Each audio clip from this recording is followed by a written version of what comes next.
Oh, but modern Halo needs sprint. It needs modern mechanics like reticle bloom. Won't anyone think of the Battle Royale players? For over a decade, the Halo community has been in a civil war between the old and the new. The Bungie era, the 343 era. And not only 343, but a sizable chunk of people online have been deluding themselves and trying to desperately convince more and more people that Halo, in order to survive, in order to thrive in the modern day, needs to incorporate mechanics from other FPS games that are far more popular than Halo nowadays in order to succeed. Things like sprint. Well, here's the Steam charts for Halo Infinite right now, rocking a measly 1,389 concurrent players. Oh, but the game just had its last major update on November 18th. It's a 5-year-old game. Surely that can excuse it a little bit, right? Well, here's a 10-year-old collection of even older games, more than tripling its player count right now. And this isn't some cherry-picked time. Look at the graph. The units of measurement aren't even the same. Look, look, look! Crazy fool. Normally, I don't like to make videos like this, but Halo is one of my favorite IPs in all of gaming, and it has been horrifically mismanaged over the last decade plus, with few releases and those releases being highly subpar. And far too often did too many people online, including the company in charge of Halo at the time, try to basically convince the rest of us that Halo had to be this way. It had to be this fast-paced, high-mobility gameplay, focused experience. It has to have sprint, because the game would be too slow without it. People wouldn't care. Well, it seems like people still don't care. So what's the excuse now? What, are we trying to chalk this up to Halo 4? Come on, don't lie to yourself. The consensus is clearly that classic Halo has more staying power than the more modern iterations of Halo. Oh, and by the way, let's nip this in the bud real quick before some people that don't know what they're talking about try to move this conversation away from what it actually should be about. This is not because of Halo Combat Evolved's remake, Campaign Evolved. These numbers extend far beyond, backwards in time, from when Campaign Evolved was even announced. Look, look, look. Downward trend for Halo Infinite. Upward trend. How far back does this go? Okay, so about 6 months. Upward trend for Master Chief Collection. Yeah, some people recently are excited because of Campaign Evolved, and they want to go back to experience the original Halos, and more people are getting into the franchise and are choosing to get into it with Master Chief Collection. But there's a reason the excitement is for Master Chief Collection and not Infinite. Oh, but Master Chief Collection goes on sale all the time, and when it does go on sale, it's only for $10 US. Well, Halo Infinite's multiplayer is free to play, so what's the excuse now? Oh, Master Chief Collection is on Xbox Game Pass? Well, these are Steam values, that's irrelevant. But also, both these games are on Xbox Game Pass. And again, just want to reiterate, Halo Infinite is free to play. And despite that, Master Chief Collection is still thumping it right now. Crazy fool. So what happened? What is it about modern Halo that upsets so many people like myself? Why do people get so angry about Halo, despite claiming that they love it? Well, it's very simple, because to me, it's a matter of intention. If you try to make a really good Halo game, and you just mess up, I can forgive that, right? We all make mistakes, stuff happens, right? And if it's a one-off thing, that's whatever. We can move on, go on to the next one. Learn our lessons, keep going forward. When it happens repeatedly over the course of 13, arguably plus years, what we have is a pattern, an unending flow of incompetence. At the highest level, we have a franchise that desperately wants to be as popular and culturally relevant like the Halos under Bungie's tenure. However, they want the money of their peers. They want that Fortnite money. They want that Call of Duty money. So like a pathetic dog, they desperately wag their tails, chasing the biggest sticks that are being thrown, instead of having pride in what they are, and accepting that they are Halo. They can do things and be things the competition can't and never will be because they aren't Halo. But for some reason, over the course of 343's tenure, they were almost ashamed of being Halo, constantly trying, desperately so, to augment and shift the formula to be like the competition instead of furthering and advancing what Halo already was and why people liked it to begin with. No, they desperately wanted to shoehorn in mechanics that were alien to the foundational elements of Halo. They wanted to shoehorn in these elements to be like the competition. They wanted to rip out progression systems to shoehorn in loot boxes and battle passes so they can sell you color schemes of your own spot, because they wanted to chase the money that competition were able to accumulate. Whereas back in the day, what set Halo apart from a lot of others, it was proud to be Halo. It knew what it meant to be Halo, and it knew how it could iterate on itself to try new things and be bold and daring, but still feel like Halo foundationally and conceptually.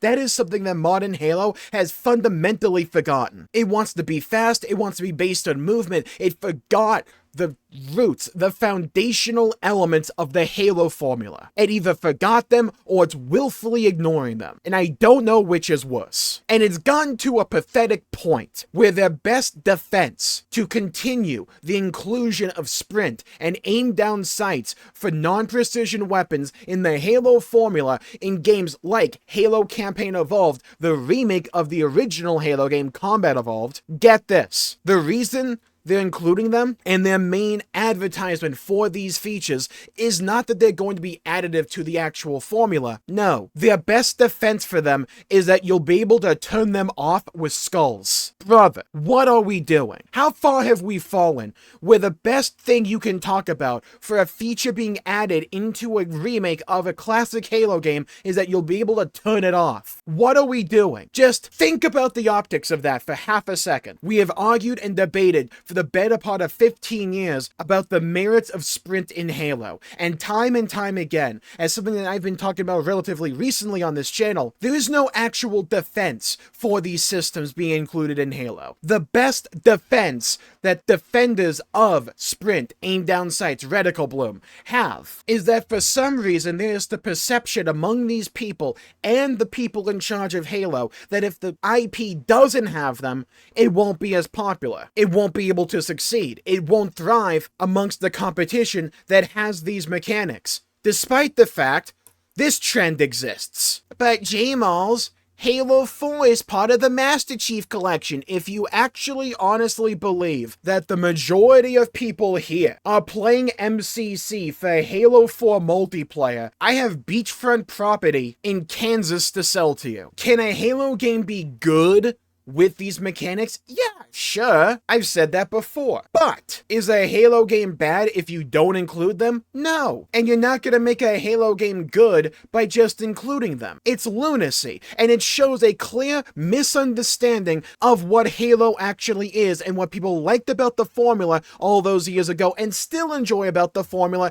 to this day, I might freaking add. And Halo's continued reliance upon these mechanics shows a clear level of incompetence at the highest level of people in charge of the Halo IP. And I've said this before, I do not just blame 343 Industries, I blame Microsoft because ultimately they're the ones in charge. They're the ones that sign off on these decisions. They're the ones who have put their foot down and allowed this franchise to rot and fester to get to this pathetic state compared to what the Halo games of old still managed to achieve. And sure, could there be a world where maybe specifically on the Xbox platform and the Xbox PC app, Halo Infinite may have a higher player count than Master Chief Collection right now? Yeah, I guess it's entirely possible. Does anyone actually logically think that's what's happening though? Like, let's use our brains for a second here. What has happened is over the course of 12 to 13 years, Halo has desperately chased trends,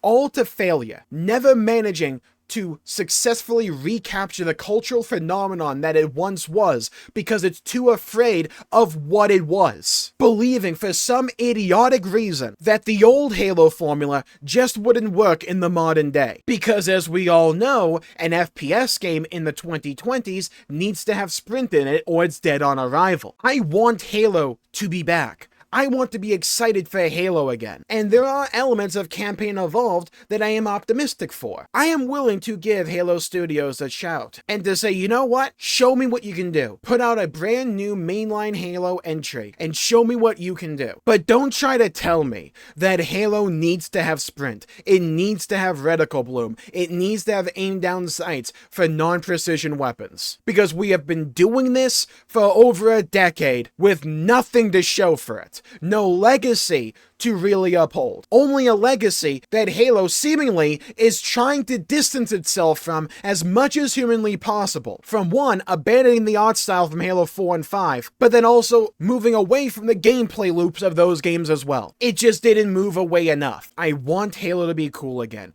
I want to love Halo again. I want to be excited for a new Halo game again. But so long as the people in charge of Halo desperately still try to chase trends and try to chase this new modern Halo formula that clearly doesn't freaking work, we're going to run into the same exact issues time and time again, where you can have the name, but you don't know the meaning behind it. I don't try to be harsh on Halo just to be harsh on it. I have watched one of my favorite gaming IPs wither away for over a decade due to highest levels of incompetence and also corporate greed that has infested and rotten one of my favorite games from the inside out. And now Halo Studios are trying to play this awkward middle ground to appeal to both the old guard and the few new guard for Halo by saying, hey, for aim down sights and for sprint, you can have them as skulls. So if you don't want to actually use them, you don't need to have them. So they're trying to appeal to both crowds.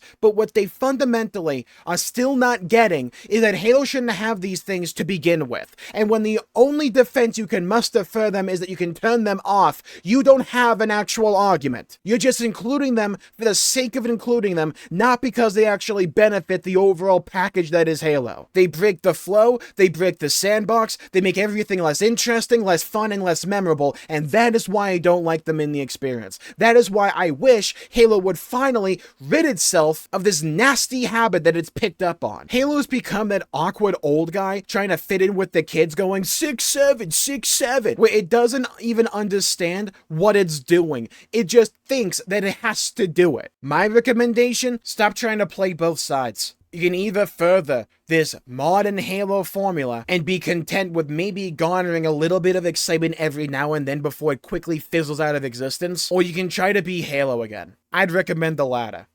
Crazy fool. And here's where you come in. Leave a comment down below with what your favorite Halo game was and your favorite memory from that game. For me, I started the franchise with Halo 3, and I will never, ever, ever forget getting the game kind of late compared to all my friends, but catching up to them in rank very quickly, and their reactions to me actually surpassing them in rank. That was so funny to me. God, those were some good memories. Who remembers Forge World and Halo Reach as well? Oh my god, that was so much fun. While you're down there, please leave a like and subscribe. It'd really help the channel out and help support future content, and I greatly appreciate it. And I know I was rather, let's say, heated during this video, but normally, I prefer talking about the games that I really enjoy. And one of my favorite games of all time recently had its 8-year anniversary, Xenoblade Chronicles 2. That game is special to me, and if you want to find out why I hold that game in the highest regard, well, you should check out this video right here for more. Stay safe, everybody, have a great day, and I'll see you all next time. Bye-bye, everybody, until we meet again!